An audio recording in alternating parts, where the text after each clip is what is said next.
Hello students, JDS coaching centre में आपका बहुत बहुत स्वागत। आज का जो क्लासेस हमारा होना है वो क्लासेस एक बहुत ही इम्पोर्टेंट टॉपिक को लेकर के मैं आज उपस्थित हुआ हूँ कि जैसा कि आप हाई स्कूल और इंटरमीडिएट या अन्य क्लासेस भी हो सकती हैं। ये बहुत ही पर्टिकुलरली टॉपिक है जो हमें मेटल और नॉन मेटल के विषय पर बात करने के लिए बताता है। और ये जो मेटल है हमारा, मेटल की एक विशेषताएं होती हैं कि मेटल हमारे घरों में भी यूज किए जाते हैं कि मेटल हम अपने घरों में पहले यूज कर लें। मेटल कौन कौन सी यूज किए जाते हैं हमारे घरों में, खास तौर से देखा जाए तो सबसे अधिक जो मेटल यूज करी जाने वाली होती है वो जैसे आयरन होता है, यानी लोहा होता है। हमारे घरों में बहुत सारी वस्तुएं लोहे की मिलेंगी, जैसे डोर है या फैन है या अन्य कोई वस्तुएं हो सकती हैं। उसके बाद हमारा दूसरा मेटल जैसे आपका सोना, चांदी, एल्युमिनियम, तांबा, ये हमारी मेटल हमारे घरों में देखने को मिलती है। उसके बाद ये हम मेटल तो समझ जाते हैं बच्चे, लेकिन अब बात आती है कि नॉन मेटल, यानी नॉन मेटल का मतलब अधातु हमें क्या होती हैं। तो बच्चों के दिमाग में कंफ्यूजिंग बना रहता है कि अधातु आखिर होती क्या है। अधातु हमारी मोस्ट तरीके से देखा जाए तो गैसें होती हैं। हमारी क्या होती है? गैसेस जो हमारी होती हैं ये हमारी अधातु के रूप में गिनी जाती हैं। जितनी भी हमारी गैसें वो अधातु में आती हैं। और खास तौर से हमारी गैसों के साथ साथ कुछ अन्य वस्तुएं भी हैं जो अधातुओं में गिनी जा सकती हैं। तो मैं यहाँ आज टॉपिक लेके आज धातु के विषय पर बात करना चाहूँगा कि धातुओं की ये डेफिनेशन इलेक्ट्रॉनिक विन्यास के आधार पर देखी जाए, यानी वो तत्व जो अपने बाहरी कोश से इलेक्ट्रॉन निकालने की जो प्रवृत्ति रखते हैं, यानी इलेक्ट्रॉन त्यागने की जो प्रवृत्ति रखते हैं, उसे हम मेटल या धातु कहते हैं। यहाँ आप देख रहे हैं कि मैंने यहाँ डेफिनेशन में दिया है यहाँ पर कि वे तत्व जो इलेक्ट्रॉन त्याग कर धनायन बनाने की प्रवृत्ति रखते हैं धातु कहलाते हैं। अब आप यहाँ पर देख रहे हैं कि मैंने बहुत सारे यहाँ पर कुछ मेटल्स लिखे हैं, जैसे Na का मतलब होता है सोडियम, Mg का मतलब होता है मैग्नीशियम, और Al एल्युमिनियम का मतलब होता है हमारा एल्युमिनियम। तो ये देख रहे हैं कि इसके नंबर हम एटॉमिक नंबर देख लें। एटॉमिक नंबर इसका 11, इसका 12, इसका 13। अगर इसका इलेक्ट्रॉन विन्यास 2,8,1, Mg का 2,8,2 होता है और एल्युमिनियम का 2,8,3 होता है।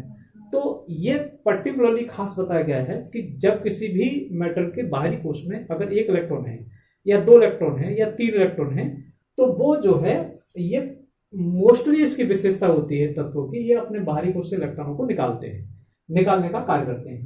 तो ये मेटल कहलाते हैं। उसके बाद ये देखा गया कि इनकी विशेषताएं बताई गई कि ये विद्युत और ऊष्मा के सुचालक होते हैं। विद्युत यानी इसके अंदर जा सकती है, जैसे हमने बहुत सारे हमारा पूरा तंत्र, पूरे वातावरण का तंत्र इसी विद्युत का सुचालक कहने का मतलब है कि हमारी जितनी भी बिजली की लाइन है वो उनके अंदर सब में मेटल होती है। और मेटल का मतलब उसके अंदर धातु हमारी जो होती हैं उनमें हमारी विद्युत बह रही है, यानी चलती है।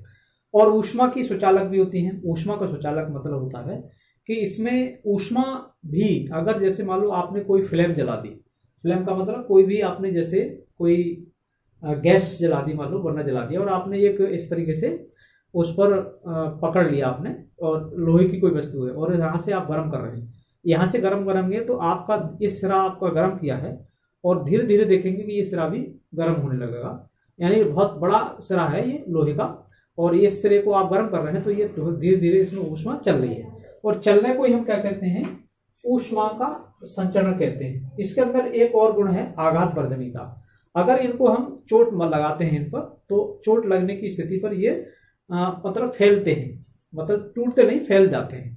जैसे आपने देखा होगा कि कोई भी लोहार जो होता है किसी भी लोहे की वस्तु को पीटता है तो वो टूटते नहीं, फैलती हैं मतलब। उसके बाद इनके अंदर चमक भी होती है धातुओं के अंदर।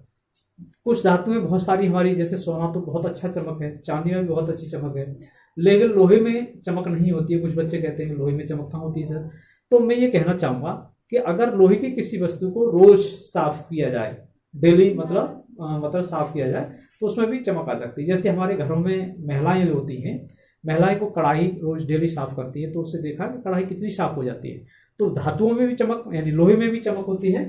और ये हार्ड यानी कठोर भी होती है, यानी कठोर का मतलब ये बहुत हार्डनेस भी होती है, बहुत ही इतनी आसानी से इनको नहीं दबाया जा सकता, नहीं मोड़ा जा सकता, ना दबाया जा सकता, ना तोड़ा जा सकता। उसके बाद इसके अंदर ध्वनि, यानी ये जो धातुएं होती हैं ये ध्वनिक भी होती है। यानी ध्वनि का मतलब होता है कि ये ध्वनि भी बहुत ज्यादा करती है। अगर कहीं भी इनमें थोड़ी सी चोट लगा दिया तो ध्वनि भी उत्पन्न करती है। उसके साथ साथ हम कहते हैं अधातु, वे तत्व जो इलेक्ट्रॉन ग्रहण करके ऋणायन बनाने की प्रवृत्ति रखते हैं। यानी इसमें यह भी देखा गया है कि इसके अंदर मतलब इलेक्ट्रॉन, इनके अंदर यह है कि इलेक्ट्रॉन लेने की प्रवृत्ति रखते हैं, इलेक्ट्रॉन ग्रहण करते हैं, मतलब ये। तो ये हम कह सकते हैं वे तत्व जो इलेक्ट्रॉन ग्रहण करके ऋणायन बनाने की प्रवृत्ति रखते हैं अधातु कहलाते हैं। हम जैसे ऑक्सीजन है, नाइट्रोजन है, क्लोरीन है, और आपका ये इस तरीके से देखा जाए। तो अब इनमें हम बात करें, जैसे नाइट्रोजन, ऑक्सीजन को ले लीजिए। ऑक्सीजन का नंबर होता है 8। कितना होता है? 8 होता है। ऑक्सीजन का नंबर 8 होता है, और ऑक्सीजन का नंबर 8 होने की वजह से यहाँ इसको देखें तो ये 2,6 आ गया। और नाइट्रोजन यानी क्लोरीन है हमारा, क्लोरीन का मतलब हम देख सकते हैं, नाइट्रोजन का देख लीजिए, नाइट्रोजन हमारा 7 नंबर होता है, ये 2,5 होता है। और क्लोरीन हमारा 17 होता है, तो 2,8,7 होता है। अब आप ये देख रहे हैं, ये अधातुओं के मेन लक्षण है कि इसकी डेफिनेशन कैसे देख सकते हैं।